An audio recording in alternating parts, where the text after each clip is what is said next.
اعوذ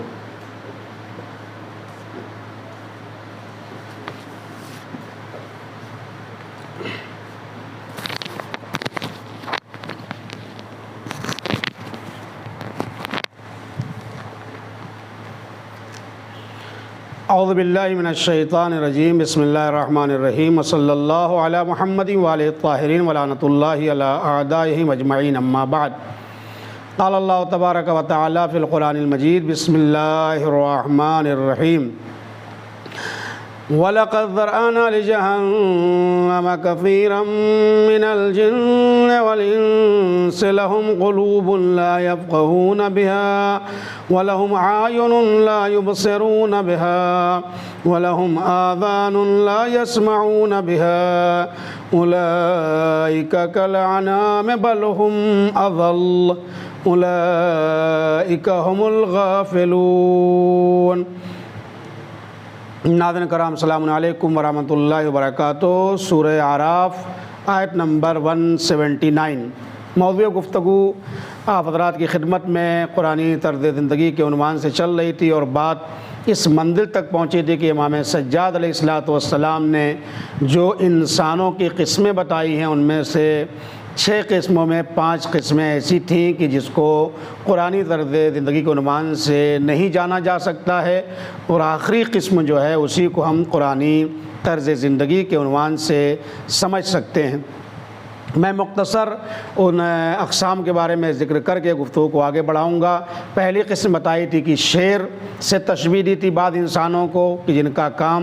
دنیا میں حکومت کرنا ہے، تسلط اختیار کرنا ہے، دوسروں کو اپنے ماتحت رکھنا ہے، اور ظلم و تشدد اور بربریت کے ذریعے انہیں حکومت کو حاصل کر کے خدا کے بندوں پر ظالمانہ طور پر انہیں حکومت کرنا ہے۔ ایسے لوگوں کی تشبیہ امام نے شیر سے دی ہے۔ دوسرے نمبر پر کہ جو لوگ تجارت کرتے ہیں تجار، ایسے لوگوں کی تشبیہ امام علیہ السلام نے بھیڑیے سے دی ہے کہ جو دین کو ذریعہ بناتے ہیں دنیا کمانے کا،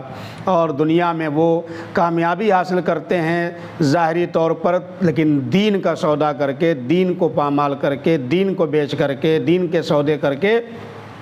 اور اپنی چمکانے کے لیے وہ ہر طرح کے کام کو انجام دینے کے لیے تیار رہتے ہیں۔ اللہ ایسے لوگوں سے بھی ہمیں محفوظ رکھے۔ اور تیسرے مرحلے میں جن لوگوں کو سور سے اور پگ سے تشبیہ دی ہے وہ عورتیں جیسے لوگ ہیں، یعنی جن کے اندر کچھ خصلت اور صفات خواتین کی پائی جاتی ہے، ہوتے ہیں مرد لیکن کچھ ایکٹیویٹیز ان کی عورتوں والی پائی جاتی ہے۔ خاص طریقے سے انہیں جب بھی گناہ کا موقع ملتا ہے وہ گناہ کرنے سے بالکل نہیں چوکتے ہیں۔ جب اسباب فراہم ہو جاتا ہے تو پھر وہ ان کا ایمان انہیں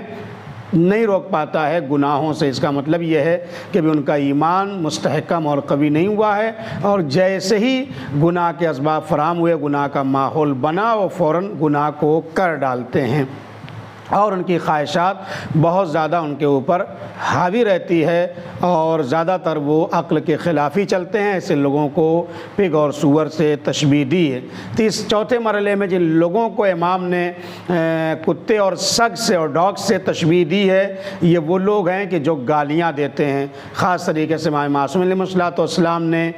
گالیاں دینے سے روکا اور منع کیا ہے۔ جو لوگ گالی دیتے ہیں، فحاشی کرتے ہیں، نازیبا کلمات دوسروں کو کہتے ہیں، ان کو امام علیہ السلام نے سگ سے تشبیہ دی ہے۔ لہذا ایسے لوگوں سے بھی بچنا اور ایسی زندگیوں سے بھی بچنا ہمارے لیے ضروری ہے، ورنہ ہم اور آپ قرآنی طرز زندگی سے بہت دور ہو جائیں گے، اور ہمیں ہماری زندگی کو، ہماری لائف اسٹائل کو قرآنی طرز زندگی کے عنوان سے نہیں جانا جائے گا۔ یہ 4 قسم ہو گئیں، اور اسی طریقے سے 5ویں قسم جو ہے وہ بکری ہے۔ پھر سے میں عرض کر دوں، شیر کو تشبیہ دی ہے حکما سے، اور جو لوگ جو ہیں وہ تجارت کرتے ہیں، اس میں غلط کام کرتے ہیں، ان کو تشبیہ دی ہے بھیڑیے سے، اور جو لوگ دین کا سودا کر کے دنیا خریدتے ہیں ان کو تشبیہ دی ہے امام نے لومڑی سے، اور جو عورتوں کی صفات رکھتے ہیں چوتھے نمبر پر ان کو تشبیہ دی ہے سور سے، اور جو لوگ گالیاں دیتے ہیں 5ویں نمبر پر جو لوگ گالیاں دیتے ہیں ان کو تشبیہ دی ہے مولا نے ڈاگ اور کتے سے۔ یہ 5 قسمیں بیان کر چکے ہیں۔ اب آج آپ کی خدمت میں 6ٹھی قسم کن لوگوں کو امام نے تشبیہ دی ہے بکری سے، یعنی بعض ایسے لوگ ہیں جو چھٹے نمبر پر ان کو بکری اور بھیڑ سے، بھیڑیے سے نہیں بھیڑ سے تشبیہ دی ہے۔ یہ وہ با ایمان شخص ہے کہ لوگ ان کا گلا کاٹ دیتے ہیں، ان کو لوگ شہید کر دیتے ہیں، ان کو ایذار و اذیت پہنچاتے ہیں، بلکہ یہاں تک ہے کہ ان کو لوگ کاٹ دیتے ہیں،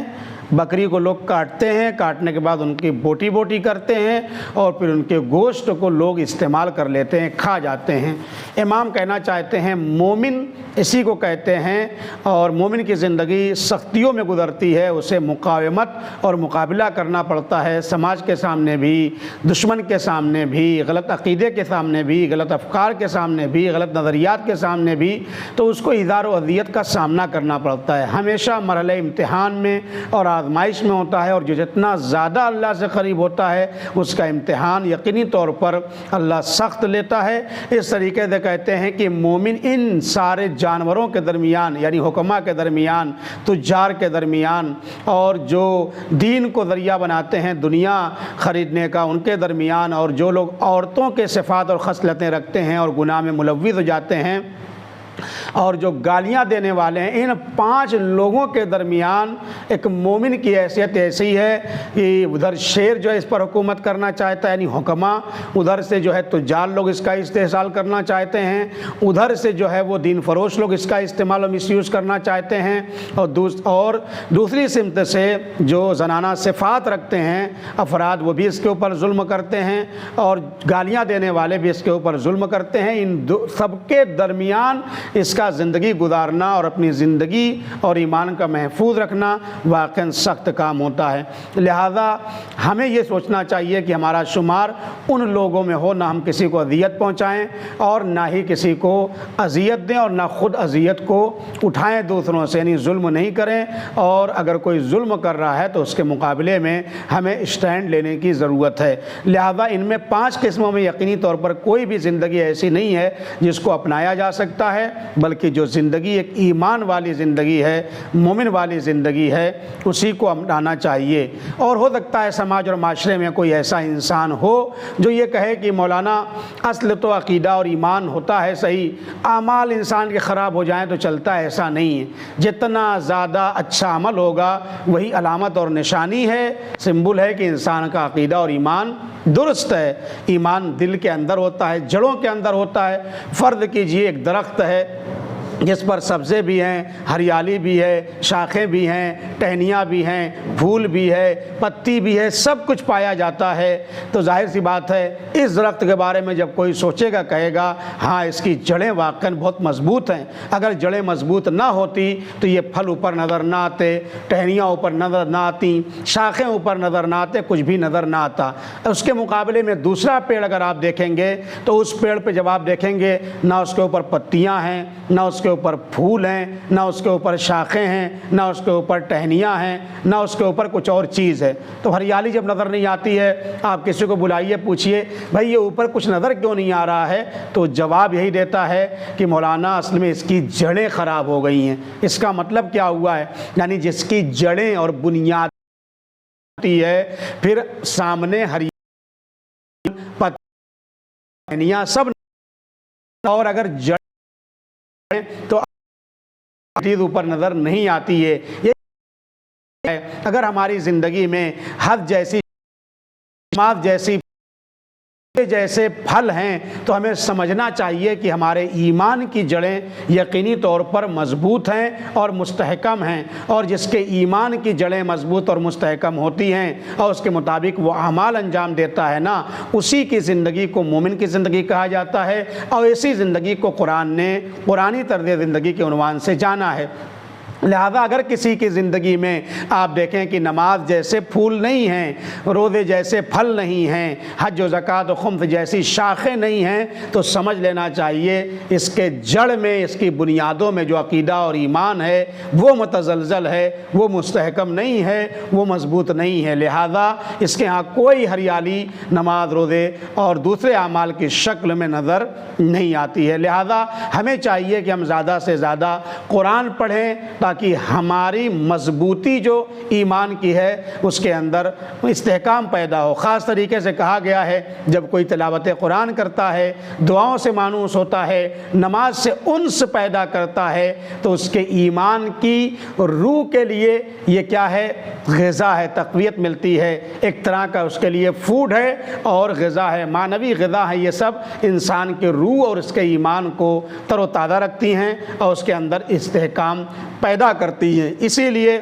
اگر آپ چاہیں کہ اللہ آپ سے بات کرے، خدا آپ سے گفتگو کرے، پروردگار آپ سے بات کرے، تو آپ کو قرآن پڑھنا چاہیے۔ قرآن پڑھنے والے کی مثال ایسی ہے کہ خدا اس سے باتیں کرتا ہے۔ اور اگر آپ چاہتے ہیں کہ میں خدا سے باتیں کروں تو دعائیں مانگیں۔ دعائیں مانگنے والوں کی مثال روایات میں ایسے دی گئی ہے کہ یہ انسان خدا سے باتیں کرتا ہے۔ تو قرآن پڑھنے والے سے خدا بات کرتا ہے، دعائیں مانگنے والے سے بندہ خدا سے بات کرتا ہے۔ اور اگر چاہتے ہیں ایک دوسرے سے باتیں ایک دوسرے سے کرتے رہیں، خدا بندوں سے بندہ خدا سے، تو نمازوں کو قائم کرے، نماز پڑھے۔ اس کا مطلب یہ ہے قرآن پڑھنے والے سے خدا بات کرتا ہے، دعا مانگنے والے سے بندہ خدا سے بات کرتا ہے، اور نماز پڑھنے والے سے خدا بندے سے اور بندہ خدا سے باتیں کرتا ہے۔ پروردگار عالم ہم سب کو توفیق عطا فرمائے تاکہ ہم زیادہ سے زیادہ تلاوت کلام پاک اور نماز اور دعاؤں سے انس پیدا کریں تاکہ ہماری زندگی قرآنی طرز زندگی کہلائے۔ والسلام علیکم ورحمۃ اللہ وبرکاتہ۔